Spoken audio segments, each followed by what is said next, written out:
Hello everyone, welcome back to my channel Shiksha competition. और यहाँ पर हम करने वाले हैं प्रयोगवाद एवं नई कविता की रिवीजन। फटाफट से रिवीजन करेंगे, वो भी वन लाइनर में।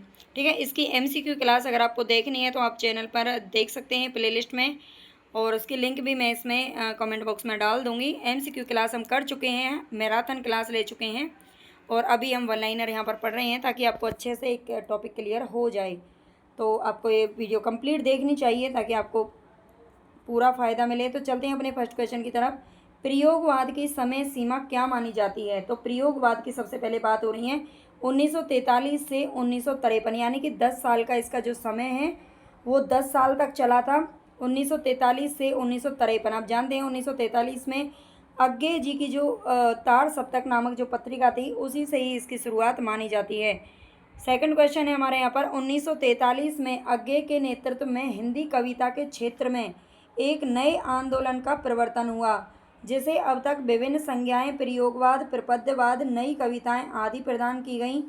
यह कथन किसका है? 1943 में अग्गे के नेतृत्व में हिंदी कविता के क्षेत्र में एक नए आंदोलन का प्रवर्तन हुआ था।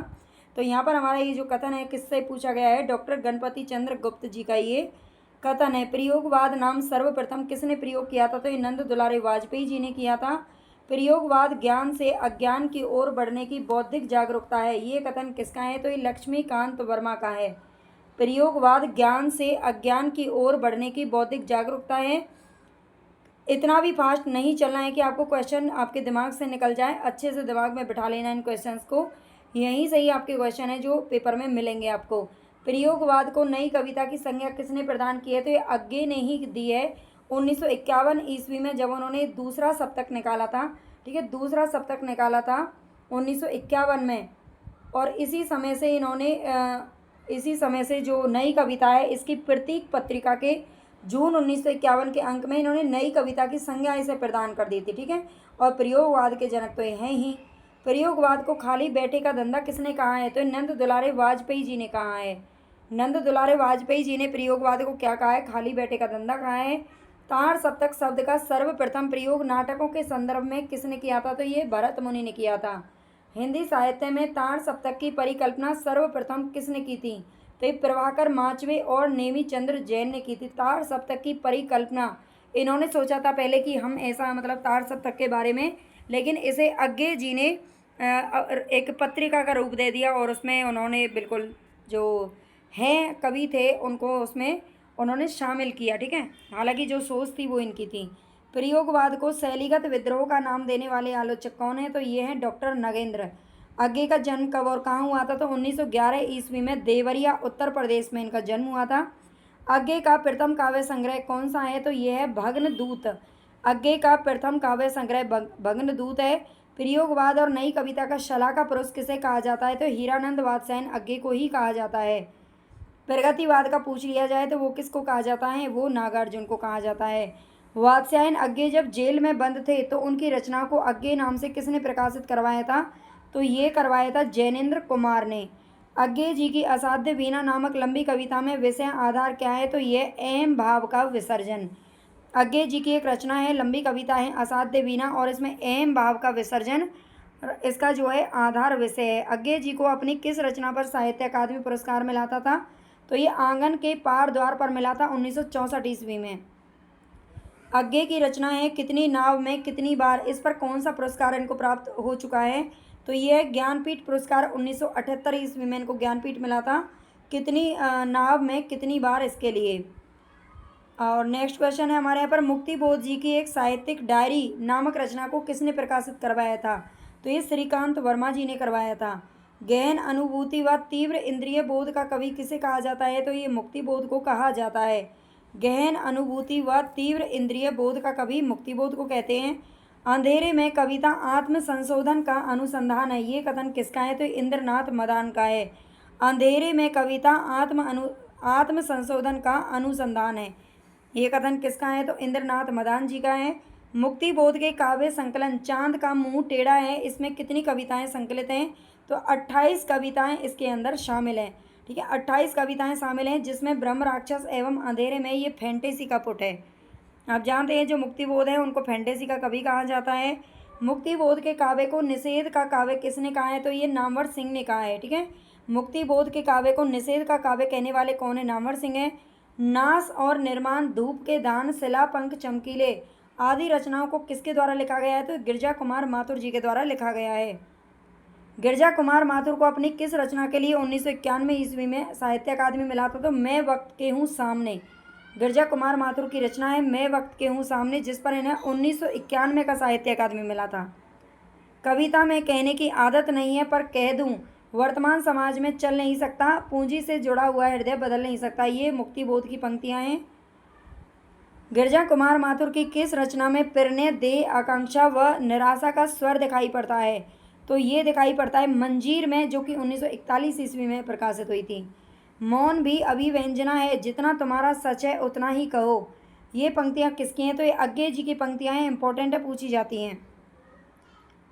प्रयोगवादी कविता में युग से उत्पन्न अनास्था, शंका, घुटन, कुष्ठ, भग्नाशा में से एक नए पथ के अन्वेषण की व्याकुल भावना दिखाई देती है। ये कवि एक नए मार्ग का अनुसंधान करने के लिए बैठे हैं।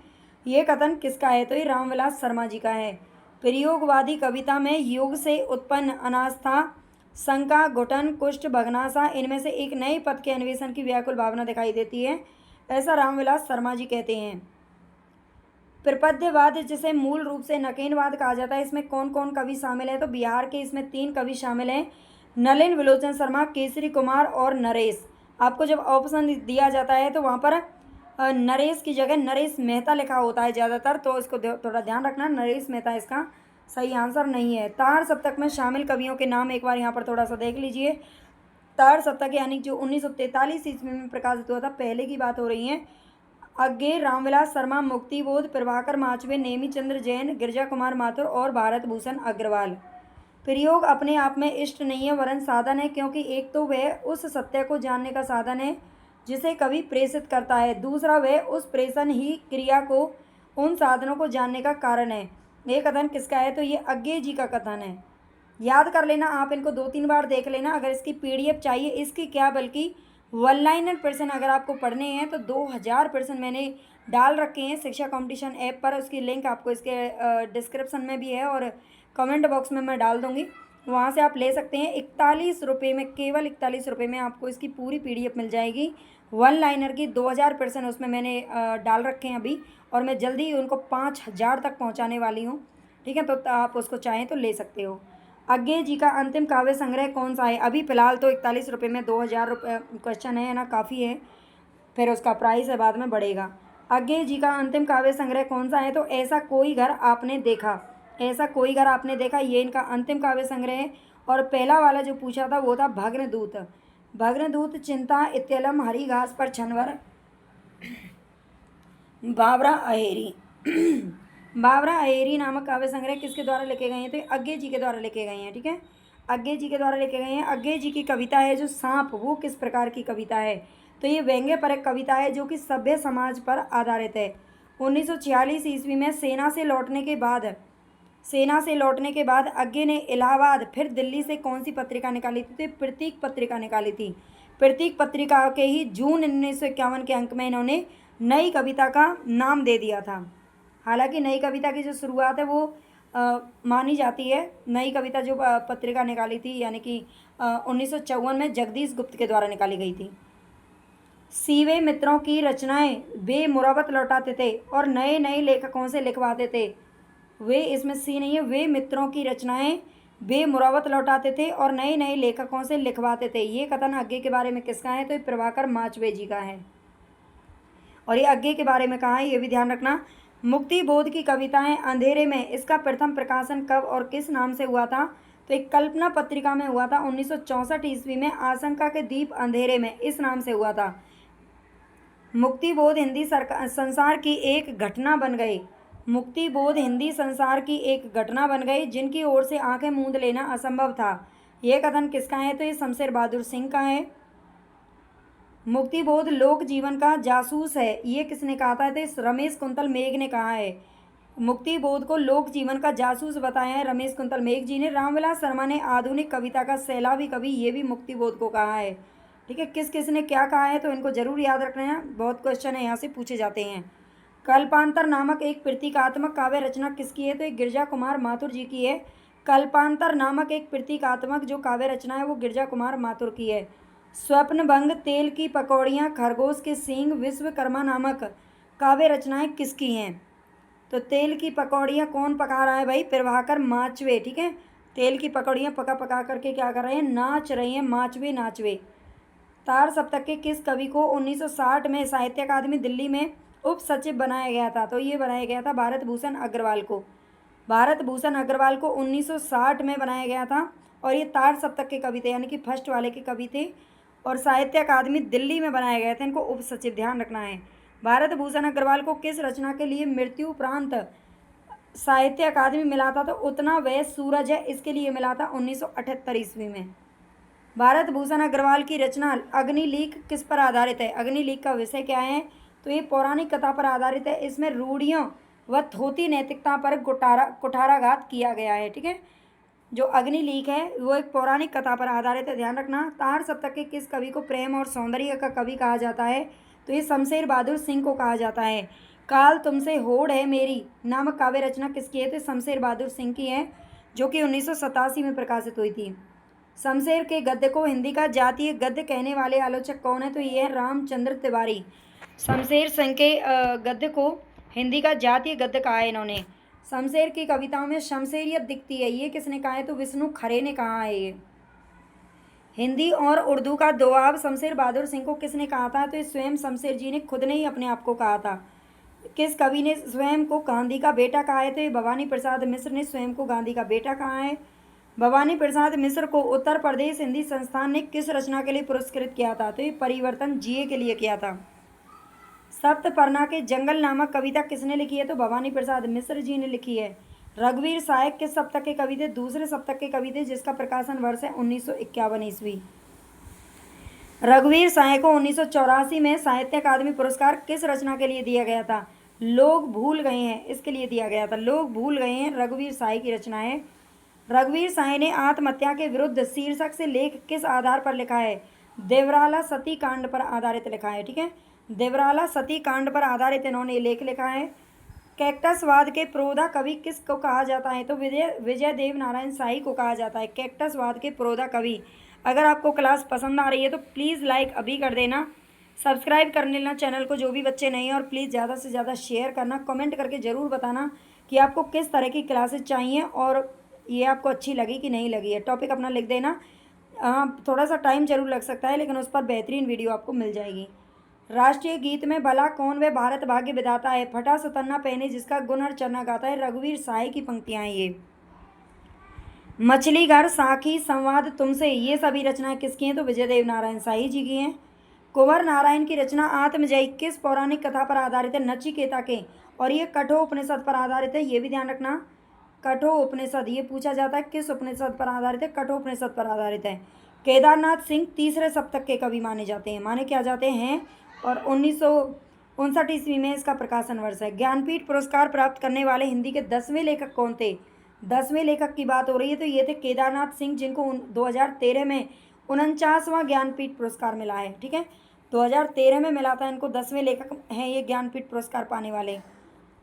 पागल कुत्तों का मसीहा नामक उपन्यास किसके द्वारा लिखा गया है? तो ये सर्वेश्वर दयाल सक्सेना जी के द्वारा लिखा गया है।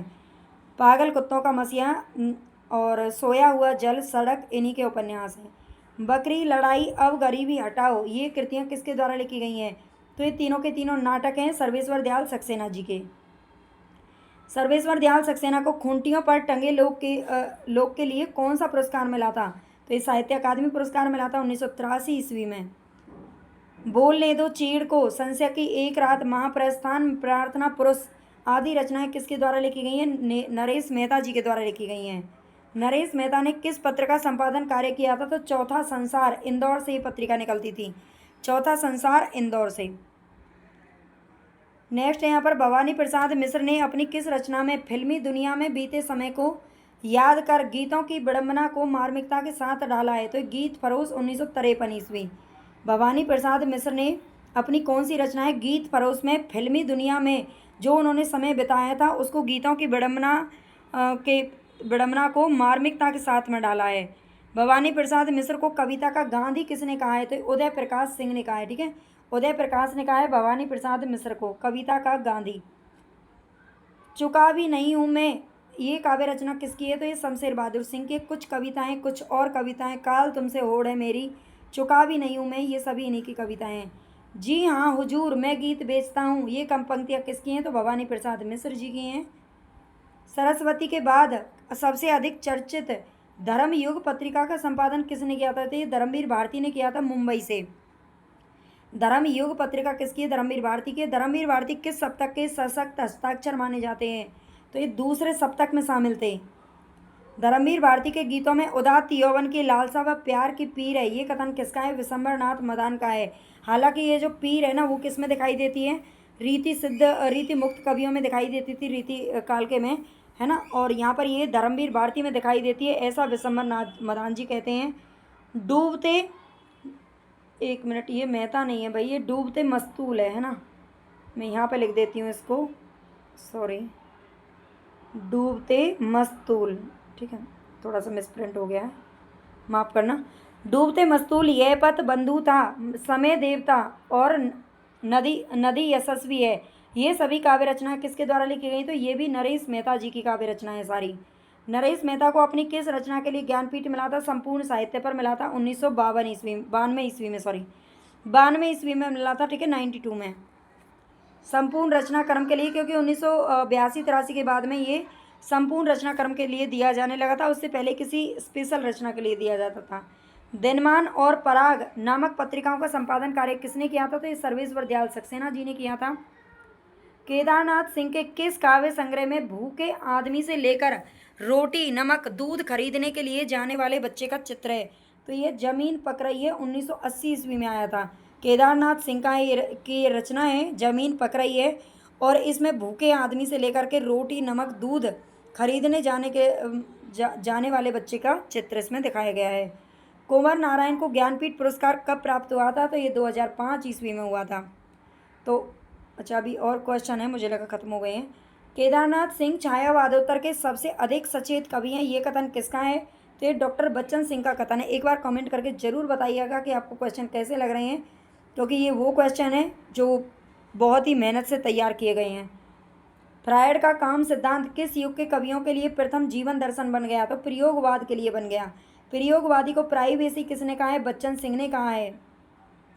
तार सप्तक के कवियों ने प्रयोगवाद के लिए किस शब्द का प्रयोग किया था? तो प्रयोगशील व प्रयोग शब्द का प्रयोग किया था तार सप्तक के कवियों ने। ठीक है, प्रयोगवाद तो अभी हमने ऊपर देखा था, किसने इसका सबसे पहले प्रयोग किया था?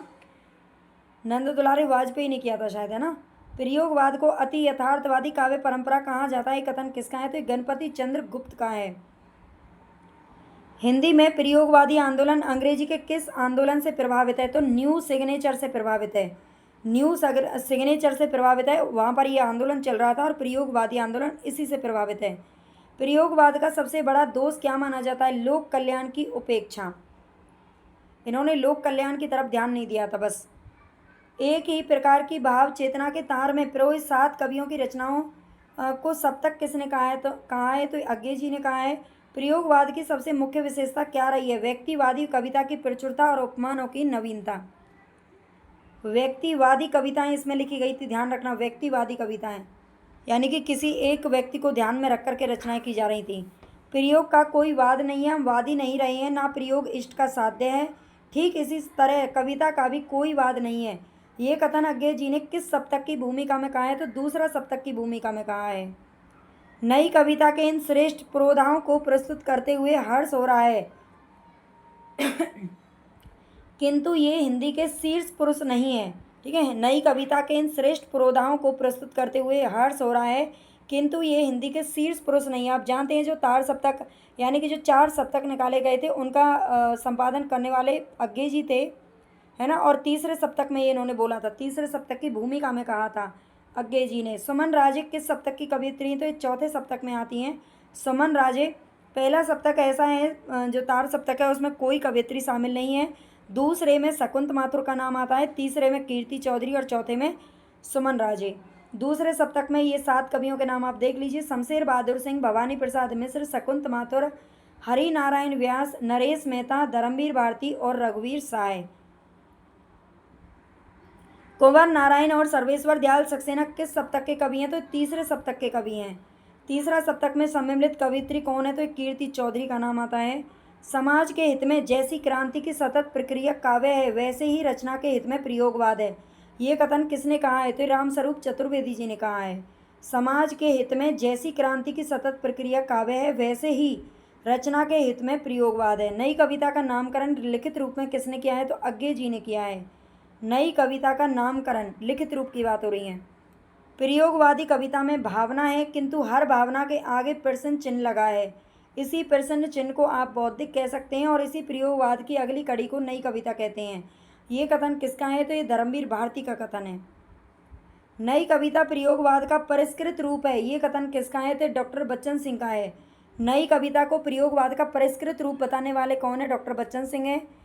नई कविता के प्रतिमान नामक पुस्तक किसके द्वारा लिखी गई? तो लक्ष्मीकांत वर्मा के द्वारा लिखी गई है। अगर मैं तुमको ललाती सांझ के नव की अकेली तारिका, ये पंक्ति किसने लिखी है? तो ये अज्ञे जी की पंक्ति है। मुक्ति बोध की अंधेरे में कविता अपराध भावना का अनुसंधान है। अपराध भावना का अनुसंधान कहा है इनकी लंबी कविता अंधेरे में। ये किसने कहा है? तो रामविलास शर्मा जी ने कहा है। मुक्ति बोध की कविता को लावा कौन बता रहा है? प्रभाकर माचवे जी कह रहे हैं। मुक्ति बोध की जो कविता है वो लावा बता रहे हैं, ठीक है। नई कविता में मुक्ति बोध की जगह वह है जो छायावाद में निराला की थी। ये कथन किसका है? तो ये नामवर सिंह का है। भयानक खबरों का कवि किसे कहा जाता है? तो ये मुक्ति बोध को कहा जाता है। तोड़ नहीं होंगे मठ और गढ़ सभी, ये पंक्तियाँ किसकी हैं? तो ये मुक्ति बोध की हैं, अंधेरे में कविता से ली गई हैं। गगनांचल पत्रिका का संपादन किसने किया था? तो गिरजा कुमार माथुर जी ने किया था। छाया मत छूना, ये काव्य रचना किसके द्वारा लिखी गई? गिरजा कुमार माथुर जी के द्वारा लिखी गई है। नवगीत परंपरा का आरंभ कब से माना जाता है? नवगीत परंपरा का आरंभ कब से माना जाता है? तो 1958 में संपादित राजेंद्र प्रसाद सिंह की गीतांगनी शीर्षक से माना जाता है। गीतांगनी शीर्षक से माना जाता है, ध्यान रखना। नवगीत परंपरा का आरंभ 1958 से माना जाता है, ध्यान रखना। डॉक्टर गणपति चंद्र गुप्त ने नवगीत का ये नवगीत की बात हो रही है, नवगीत का प्रवर्तक किसे माना है? तो राजेंद्र प्रसाद सिंह को माना है। रूप रश्मि, देवलोक, मनवंतर, प्रेम गीत, जहां दर्द नीला हो, ये सभी रचनाएं किसके द्वारा लिखी गई हैं? शंभुनाथ सिंह के द्वारा लिखी गई हैं। झुलसा है छायानट धूप में, ये रचना किसकी है? वीरेंद्र जैन की रचना है ये। झुलसा है छायानट धूप में। पिन बहुतेरे और भीतर सांकल बाहर सांकल, पिन बहुतेरे एक ये अलग रचना है, भीतर सांकल बाहर रचना अलग रचना है। ये दोनों रचनाएं लिखी गई है कुमार बेचैन के द्वारा। हड्डियों में छिपा जहर किसकी रचना है? तो चंद्रकांत देवताले की रचना है। नवगीत हिंदी कविता की खोई हुई अस्मिता की तलाश है, ये कथन किसका है? श्री कृष्ण तिवारी का है। सीढ़ियों पर धूप में, ये रचना किसके द्वारा लिखी गई? रघुवीर साय के द्वारा लिखी गई है 1960 ईस्वी में। ना सीमाएं ना दूरियां, ये किसके द्वारा लिखी गई? अंतिम प्रकाशित पुस्तक है, तो कुंवर नारायण की पुस्तक है, 2018 में प्रकाशित हुई थी। सोया हुआ जल और सड़क किसके द्वारा लिखे गए उपन्यास हैं? तो ये सर्वेश्वर दयाल सक्सेना के उपन्यास हैं।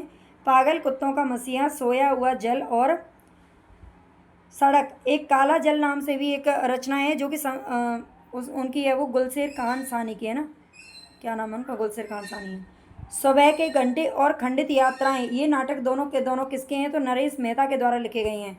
मुक्ति बोध एक अवधूत कविता नामक आलोचनात्मक कृति किसकी है? तो नरेश मेहता की एक कविता है, कृति है, आलोचनात्मक कृति है, ध्यान रखना। नरेश मेहता के किस रचना के लिए साहित्य अकादमी पुरस्कार दिया गया था? तो अरण्या के लिए दिया गया था 1988 ईस्वी में। अरण्या इन्हीं की रचना है, इस पर दिया गया था। भाई बोलते बोलते भी मुंह दुख गया है, एक बार लाइक ज़रूर कर देना सभी बच्चे। इतने सारे बच्चे देख रहे हैं, मान लो 100 200 1000 बच्चे भी देख रहे हैं तो मुश्किल से 2 4 10 20 50 लाइक आते हैं ना। ये गलत बात है, आप लोग किसी की मेहनत को नहीं समझते हैं, है ना। जबकि जो बहुत कुछ भी नहीं कर रहे हैं, बस एक डांस कर रहे हैं, मनोरंजन कर रहे हैं, उनको लोग इतना सपोर्ट करते हैं। लेकिन यार दिन रात हार गए, मतलब पढ़ा करके, लेकिन बच्चों को बिल्कुल भी दया नहीं आती, है ना। पढ़ने वाले बच्चे वो सभी, तो थोड़ा सा आप किसी की मेहनत को समझो, है ना। आप भी मेहनत कर रहे हो, कल को आपको भी इसका फल मिलने वाला है। केदारनाथ सिंह को अपनी किस रचना के लिए 1989 में साहित्य अकादमी पुरस्कार मिला था? तो अकाल में सारस के लिए मिला था। नालंदा और बख्तियार नामक कविता किसके द्वारा लिखी गई है? तो कुंवर नारायण के द्वारा लिखी गई है, नालंदा और बख्तियार। आप जानते हैं जो नालंदा विश्वविद्यालय था उसको ध्वस्त करने का जो काम था ना वो बख्तियार खिलजी ने किया था, ठीक है, इसलिए कविता लिखी गई है। कुंवर नारायण को उनकी रचना कोई दूसरा नहीं, इस पर कौन सा सम्मान मिल चुका है, कौन से सम्मान मिल चुके हैं, यानी 2 सम्मान मिले हैं इन पर, साहित्य अकादमी भी और व्यास सम्मान भी 1995 में मिले हैं, दोनों के दोनों, ठीक है, कोई दूसरा नहीं, इस पर साहित्य अकादमी और व्यास सम्मान दोनों मिले हैं 1995 में। इनका ईयर एक ही है। अनामिका की किस कविता में परेशान स्त्री की मनोदशा चित्रित हुई है? गलत पते की चिट्ठी, ठीक है, अनामिका की कविता है ये, गलत पते की चिट्ठी, इस पर परेशान स्त्री की मनोदशा व्यक्त की गई है। एक और आकाश में खोज, ये कविता किसकी है? तो ये प्रभात खेतान की कविता है, एक और आकाश में खोज। 7 भाइयों के बीच चंपा कविता किसकी है? 7 भाइयों के बीच चंपा, ये कविता किसकी है? तो ये है कात्यायनी की। लकीरें कविता किसकी है? तो मैत्रेयी पुष्पा की कविताएं रचनाएं। मैं शब्द हूँ और अनंत संभावनाओं के बाद भी, ये दोनों कविताएं किसकी हैं? मैं शब्द हूँ एक ये कविता है, अनंत संभावनाओं के बाद भी ये दूसरी कविता है, और ये दोनों की दोनों हैं जया जादवानी की। कविता जिनका हक, ये कविता किसकी है? कविता जिनका हक, ये नाम से ही कविता है, ये गीता श्री ने लिखी है। कविता जिनका हक, वो अपना हक ले रही हैं। मरजानी नामक कविता किसकी है? तो वर्तिका नंदा की है मरजानी कविता। प्यार लौटना चाहेगा, ये नीरजा माधव के पास, ठीक है, प्यार लौटना चाहेगा कहाँ पर? नीरजा माधव जी के पास। लौटा है विजेता नामक कविता किसकी है? अर्चना वर्मा की कविता है ये। राख अंधेरे की बारिश में, राख अंधेरे की बारिश में, ये कविता किसकी है? तो कात्यायनी के द्वारा लिखी गई है। सबूत क्यों चाहिए, बुनती आवाज़, ये दोनों कविताएं किसकी हैं? तो सुनीता जैन के द्वारा लिखी गई हैं। कविता में औरत, मरने की फुर्सत, ये दोनों कविताएं किसकी हैं? तो अनामिका की हैं ये दोनों की दोनों। आपको एक बार में याद नहीं होंगे, आपको 3-4 बार इनको याद करना पड़ेगा, सुनना पड़ेगा। आप बार बार वीडियो को सुन सकते हैं, पीडीएफ अगर आप चाहते हैं, है ना, इतने अच्छे अच्छे क्वेश्चन हैं, पूरे साहित्य के इसी तरह से क्वेश्चन लिए गए हैं, है ना, सभी टॉपिक से 2000% तैयार हैं अभी, और मैं जल्दी ही उसमें और ऐड कर दूँगी। अगर आप चाहें तो 41 रुपये बस आपको पेमेंट करना पड़ेगा। देखो इतना छोटा सा अमाउंट है बस, है ना, और बहुत कुछ मैं आपको प्रोवाइड करा ही रही हूँ। वैसे भी यूट्यूब पर हमारी क्लास भी चलती है लाइव 11 बजे, उससे भी आप जुड़ सकते हैं। प्रवाह खेतान की किस रचना में स्वतंत्र मुक्त अल्लड़ स्त्री का वास्तविक दर्शन मिलता है? तो कृष्ण धर्मा में। प्रवाह खेतान की कौन सी रचना है जिसमें स्वतंत्र मुक्त और अल्लड़ स्त्री का वास्तविक दर्शन मिलता है? कृष्ण धर्मा है, ध्यान रखना। आओ खुली बयार, ये कविता किसकी है? राजेंद्र प्रसाद सिंह की है, आओ खुली बयार। शामियाने कांच के, ये कविता किसकी है? तो कुंवर बेचैन की रचना है, शामियाने कांच के। सोन मछली मनवसी, सोन मछली मनवसी रविंद्र भिरमर की रचना है, ठीक है, मछली भिरमर, दोनों इसमें एक जीव है, ध्यान रखना। रघुवीर साय जी ने अपनी कौन सी रचना अपने पिता को समर्पित करके लिखी है? हमारी हिंदी लिखी है। रघुवीर साय ने हमारी हिंदी जो रचना लिखी है वो अपने पिता को समर्पित करके लिखी थी। सर्वेश्वर दयाल सक्सेना के क्या कह के पुकारूं, इस नामक काव्य संग्रह में किस प्रकार की कविताएं संकलित हैं? तो प्रेम कविताएं प्रेम कविताएं इसके अंदर संकलित हैं, ध्यान रखना। क्या कह के पुकारूं, सर्वेश्वर दयाल सक्सेना का ही है, ध्यान रखना। हर एक छाती में आत्मा अधीरा है, ये पंक्ति किसकी है? तो ये मुक्ति बोध की है। हर एक छाती में आत्मा अधीरा है, ये पंक्ति है मुक्ति बोध की। सांप तुम सभ्य तो हुए नहीं, नगर में बसना भी तुम्हें आया नहीं, तब कैसे सीखा डसना विष कहाँ पाया? सांप तुम सभ्य तो हुए नहीं, नगर में बसना भी तुम्हें आया नहीं, तब कैसे सीखा डसना विष कहाँ पाई, ये पंक्तियां हैं वात्स्यायन अज्ञे जी की। इनकी जो सांप कविता है वो एक व्यंग्यपरक कविता है। प्रयोगवाद की निर्झरनी कल कल छलछल करती हुई फ्रायडवाद से उपचेतन की रूह कुछ ग्रंथियों को मुक्त करती हुई दमित कुष्ठित आकांक्षा को मुक्त करती है, ये कथन किसका है? तो सुमित्रानंदन पंत का है ये, ठीक है। प्रयोगवाद के बारे में जो एक कथन है वो सुमित्रानंदन पंत जी का है। तो यहाँ पर हमारे क्वेश्चन कंप्लीट हो गए, कम से भी कम यहाँ पर 150-200 क्वेश्चन हम पढ़ चुके हैं प्रयोगवाद को। इसकी अगर आप चाहें तो MCQ क्लास भी देख लेना, लाइव में मिल जाएगी। जब आप लाइव सेशन में देखोगे तो कल ही प्रयोगवाद की क्लास ली थी, बहुत अच्छी है। नई कविता के भी करवा दिए हैं, है ना, 100 क्वेश्चन अलग से उसके भी करवा दिए हैं, प्रयोगवाद के भी करवा दिए हैं 100 प्रश्न, और बहुत ही कम समय में बहुत ही अच्छे प्रश्न हैं। अगर आप चाहें तो देख सकते हैं, ठीक है। और अगर इनकी PDF आपको चाहिए तो आपको कमेंट बॉक्स में लिंक मिल जाएगी ऐप की। आप एप्लीकेशन को डाउनलोड करके 41 रुपये में 2000 प्रश्न आप फटाफट से ले सकते हो। ठीक है, ओके, धन्यवाद। चैनल को सब्सक्राइब भाई ज़रूर कर लेना जो भी बच्चे नए हैं।